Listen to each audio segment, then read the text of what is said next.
देखिए पढ़ेंगे आज हम लोग लेसन नंबर 17 परिकल्पना।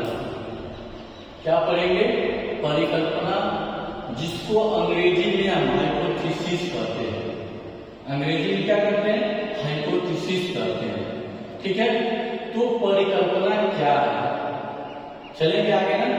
देखिए, परिकल्पना का शाब्दिक अर्थ होता है पूर्व चिंतन। परिकल्पना का शाब्दिक अर्थ होता है पूर्व चिंतन, अर्थात हम कह सकते हैं कि किसी कार्य को करने से पहले, अर्थात किसी वैज्ञानिक विधि में खोज करने से पहले परिकल्पना करना, ठीक है, या चिंतन करना परिकल्पना कहलाता है। बता देंगे परिकल्पना का शाब्दिक अर्थ क्या होता है? पूर्व चिंतन। आगे बढ़े। परिकल्पना करलिंगर साहब परिकल्पना को परिभाषित करते हुए कहते हैं कि परिकल्पना वह कल्पना है, परिकल्पना वह कल्पनात्मक है जो दो या दो से अधिक चरों के संबंध में होता है, उसको परिकल्पना कहते हैं। परिकल्पना का मतलब समझ में आया आपको? बोलिए। परिकल्पना का मतलब जो दो या दो से अधिक चरों के संबंध में होता है, उसको क्या कहते हैं? परिकल्पना कहते हैं। जिस प्रकार से देख लीजिए, कहीं भी कोई कार्य करने से पहले मान लीजिए कि आपके सामने छठ पर्व आया, छठ पर्व आया है ना।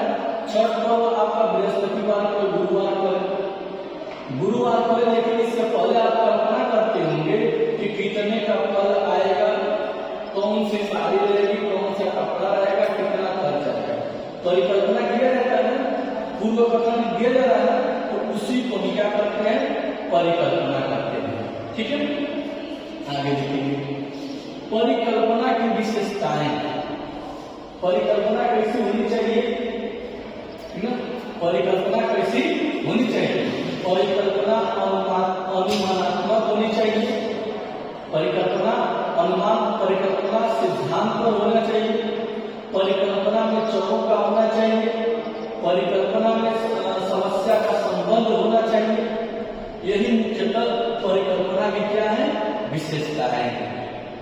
कोई भी पूछेगा कि परिकल्पना की क्या विशेषता है तो बता देंगे ना। अगला है मैप परिकल्पना के प्रकार। परिकल्पना कितने प्रकार की होती है, किस तरह से हम परिकल्पना करते हैं, किस तरह से हम पूर्व कथन करते हैं, तो इसमें तमाम प्रकार के मनोवैज्ञानिक इसको अपने अपने अनुसार वर्गीकरण किए हैं, वर्गीकृत किए हैं।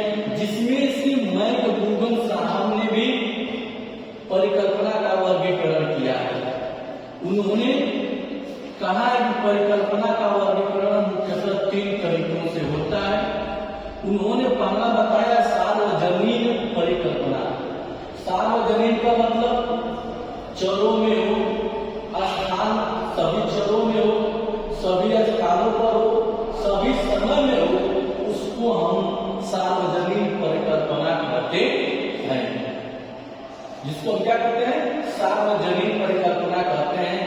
सार्वजनीन परिकल्पना वह परिकल्पना है जो सभी समय में, सभी चरों में, सभी स्थानों में हो, उसको हम सार्वजनीन परिकल्पना कहते हैं।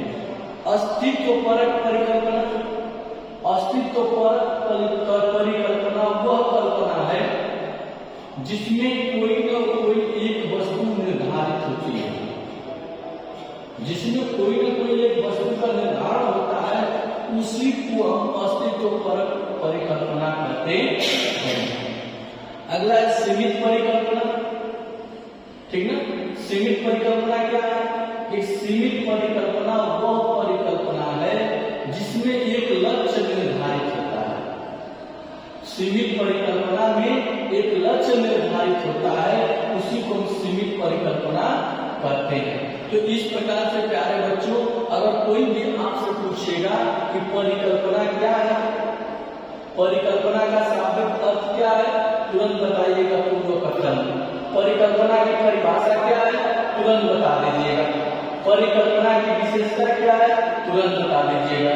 परिकल्पना कितने प्रकार के होते हैं, तुरंत बता दीजिएगा। बता देंगे ना। देखिए परिकल्पना, जब कोई भी चीज हम पढ़ते हैं तो उसके शब्दों का हमको तोड़ फोड़ करके उच्चारण कर लेना चाहिए। जब हम शब्दों को अच्छे से रीडिंग करते हैं, अच्छे से पढ़ते हैं, तो उन शब्दों में उनके अर्थ निहित रहते हैं। जिसे करें परिकल्पना,